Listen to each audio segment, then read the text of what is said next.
mengetuk-ngetuk pintu warga dengan kondisinya yang tanpa kepala. Hai, Assalamualaikum warahmatullahi wabarakatuh. Terima kasih udah mampir di channel YouTube ini. Nah, aku mau mengucapkan marhaban ya Ramadan, selamat menjalankan ibadah puasa bagi yang menunaikannya. Nah, hari ini aku kembali membawakan kisah-kisah horor untuk kalian semua. Nah, sebelum aku lanjutkan cerita horornya, jangan lupa ya guys untuk tekan tombol subscribe, like, dan komen. Kali ini aku akan membawakan kisah tentang sosok Mariyati. Siapakah sosok Mariyati ini? Kenapa namanya sampai-sampai dijadikan nama jembatan pada daerah tersebut? Tanpa basa-basi lagi, yuk kita masuk ke ceritanya.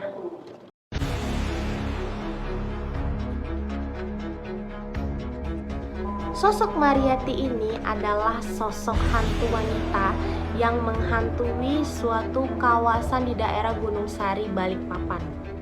Nah, kisahnya ini sempat viral dan sangat terkenal di daerah Gunung Sari, Balikpapan tersebut. Sampai-sampai nih ya, di sana ada jembatan yang diberi nama Jembatan Mariyati. Menurut ceritanya nih guys, sosok hantu yang bernama Mariyati ini sangat sering bergentayangan di daerah jembatan dan sekeliling rumah warga. Dia itu sering sekali di jembatan sambil melambaikan tangannya ke orang-orang yang lewat di daerah tersebut. Dan yang sangat mengerikan adalah dia itu mau mengetuk pintu-pintu warga sambil memohon maaf dan mengatakan dia sangat menyesal. Tetapi waktu mereka buka pintu, yang terlihat adalah sosok Mariyati yang sangat mengerikan yang tanpa kepala. Penasaran kan guys, kenapa sih si sosok Mariyati ini bisa-bisa tanpa kepala dan jarang kan hantu yang berkeliaran untuk memohon maaf? Gimana ceritanya? Ayo kita lanjut ke ceritanya. Kisah hantu Mariyati ini gegernya itu sekitar tahun 1970 sampai 1980-an. Sampai-sampai ini ya, warga Balikpapan itu kalau udah abis maghrib itu nggak ada yang berani keluar rumah. Karena yaitu mereka takut melihat sosok Mariyati yang tanpa kepala berkeliaran. Apalagi yang paling sering katanya tuh di jembatan itu dia melambai-lambaikan tangan kepada seorang yang lewat di jembatan. Makanya lah jembatan itu dinamakan Jembatan Mariyati, sembari untuk mengenang hantunya si Mariyati. Karena Mariyati ini adalah salah satu warga di daerah tersebut. Nah, begini. Jadi ceritanya di tahun 1940 datanglah seorang yang bernama Mariyati ini pindah ke daerah Gunung Sari Balikpapan, ke daerah tersebut. Jadi sosok Mariyati ini semasa hidupnya itu sangat cantik, tubuhnya molek, anggun, wajahnya juga sangat cantik.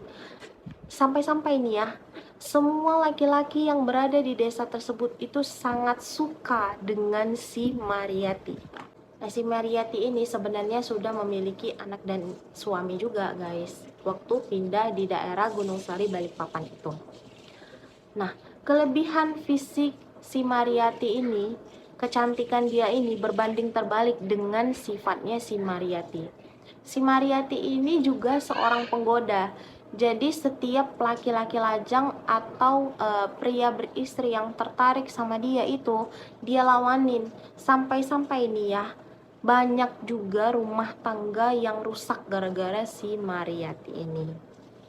Makanya lah wanita-wanita, para istri di daerah tersebut itu semuanya cemburu, iri hati dan benci kali sama si Mariyati ini. Nah, bertahun-tahun sudah berlalu lah nih ya, tahun-tahun sudah berlalu. Nah, si Mariyati ini kan sadar bahwa fisiknya itu mulai menua dan tidak menarik lagi. Jadi dia berpikiran untuk memasang susuk. Kalian tahu susuk kan?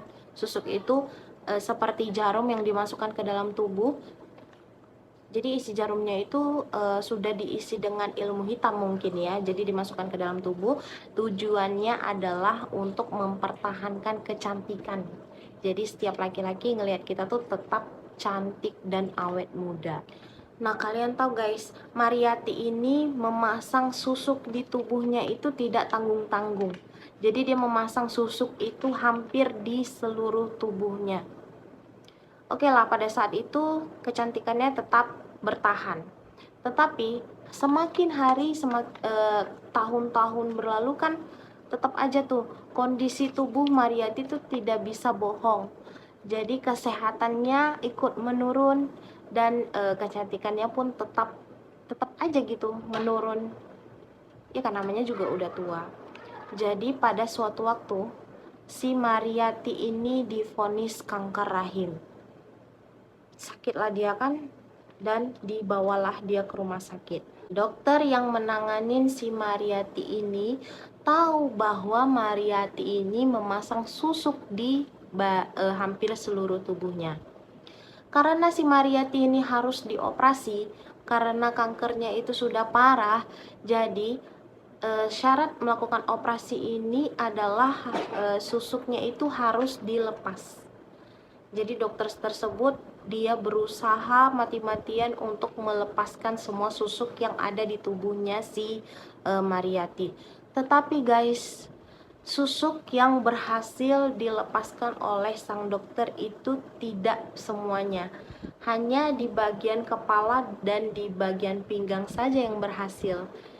Di bagian lain tubuhnya itu tidak bisa ditemukan oleh sang dokter. Dan akhirnya operasi si Mariyati ini pun gagal. Nah jadi guys, karena sebagian susuknya sudah berhasil dicabut nih ya sama sang dokter, kondisi tubuh Mariyati langsung menua. Jadi kulitnya itu keriput-keriputnya itu langsung nampak, kemudian mukanya jadi langsung tua, rambutnya juga langsung putih, tumbuh banyak umban gitu. Dan Mariyati itu sosoknya langsung seperti nenek-nenek yang sudah tua, yang sudah berumur 60-an tahun ke atas. Dan katanya sih sosoknya lebih tua dan lebih mengerikan dari itu. Jadi kan guys, semakin hari tubuhnya si Mariyati ini, sakitnya ini semakin parah. Tetapi tetap tidak bisa diobati karena masih banyak susuk di dalam tubuhnya. Jadi kondisi tubuhnya si Mariyati itu udah kurus kering, bahkan kulit dan dagingnya itu sudah menghitam semua dan sudah berbau bangkai. Dan di sebagian tubuhnya juga sudah mengeluarkan belatung-belatung guys. Sudah digorogoti sama belatung. Ngeri banget gak sih? Tetapi si Mariyati ini tetap bisa bertahan hidup karena ya si susuk itu. Kan kita semua pada tahu kalau orang yang pakai susuk itu bukan mudah sih, tidak bisa meninggoy. Jadi orang kalau udah pasang susuk harus keluarin dulu susuknya baru dia bisa meninggal, ya kan guys. Nah, dengan kondisinya yang sangat parah, yang meninggal pun tidak bisa, hidup pun sangat sakit, si Mariyati ini penuh dengan penyesalan di dalam dirinya.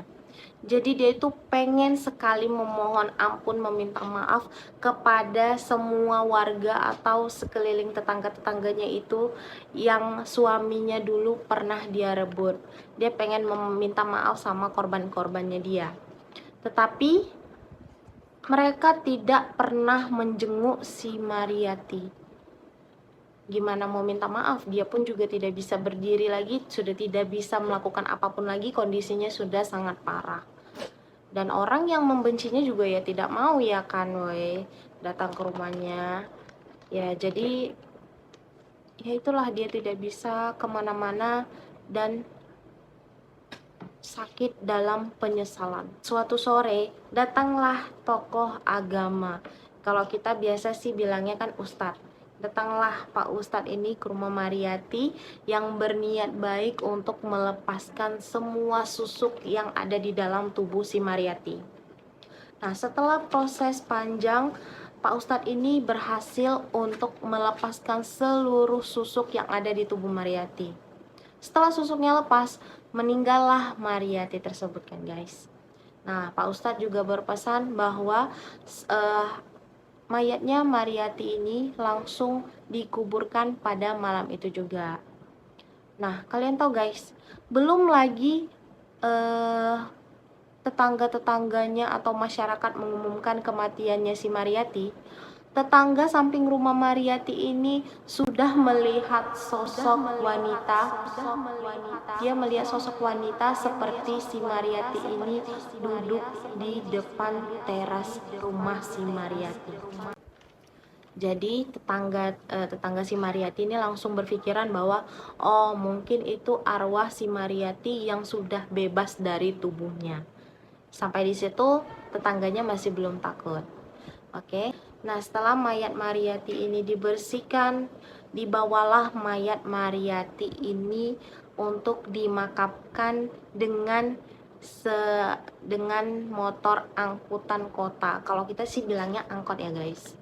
Nah, jadi si Mariyati ini mayatnya banyak ditolak oleh beberapa pemakaman yang ada di area Gunung Sari, Balikpapan.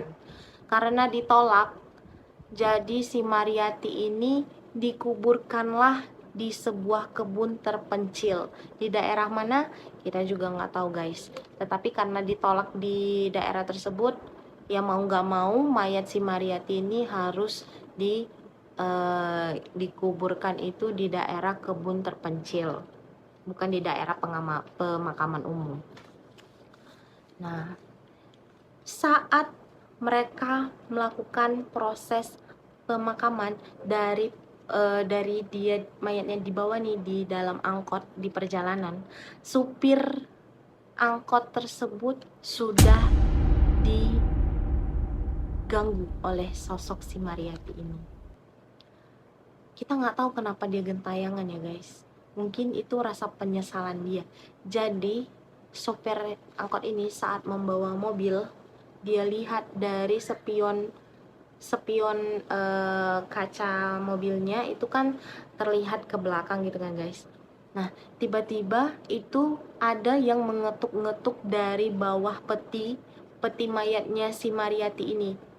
Ada yang menggedor-gedor kayak minta dibukain gitu petinya. Nah, dengan sangat ketakutan, supir ini tetap aja bawa mobilnya sampai ke kebun terpencil tersebut. Bukan hanya si supir ini ya guys. Jadi, orang-orang yang mengiringi mayatnya si Mariyati itu dari belakang.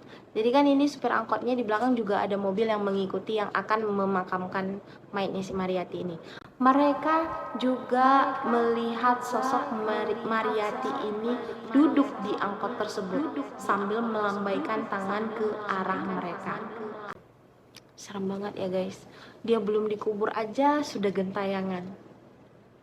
Penasaran kan? Cuman ya mungkin seperti itu kali ya kalau seandainya orang yang penuh rasa bersalah meninggal juga udah langsung gentayangan gitu kali ya guys. Nah, dikuburkanlah mayat Mariyati. Kembalilah semuanya, mau supir angkot, Pak Ustadz dan semuanya itu kembali ke rumah. Nah, beberapa hari setelah pemakaman, sosok wanita yang bernama Mariyati ini mulai bergentayangan, mulai menghantui seluruh warga di daerah Gunung Sari, Balikpapan. Nah, kalian ya seperti yang pertama aku ceritakan. Jadi dia bergentayangan dengan mengganggu seluruh warga, mengetuk-ngetuk pintu warga dengan kondisinya yang tanpa kepala. Nah, kok bisa ya dia itu tanpa kepala? Kepalanya kemana? Karena kan dia di bawah itu utuh kan. Setelah susuknya dicabut, meninggal kan dibawa dengan angkot itu utuh.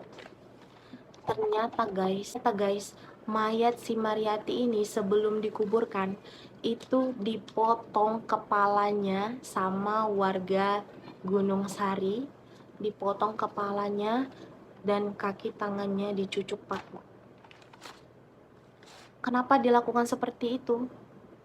Katanya biar mayatnya si Mariyati ini tidak bergentayangan, mereka harus memotong kepalanya si Mariati dan menyucukkan paku di tangan dan di kakinya si Mariati.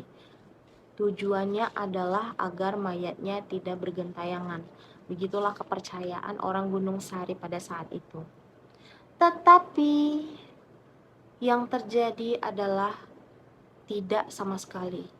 Malah malah hantunya si Mariati itu masih bergentayangan, bahkan katanya sampai saat ini.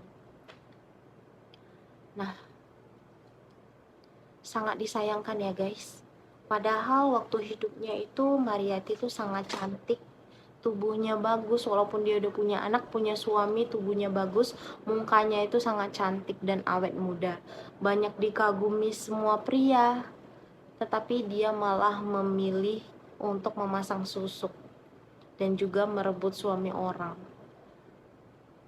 Dan akhirnya dia meninggalnya itu sangat sakit dan tidak bisa tenang.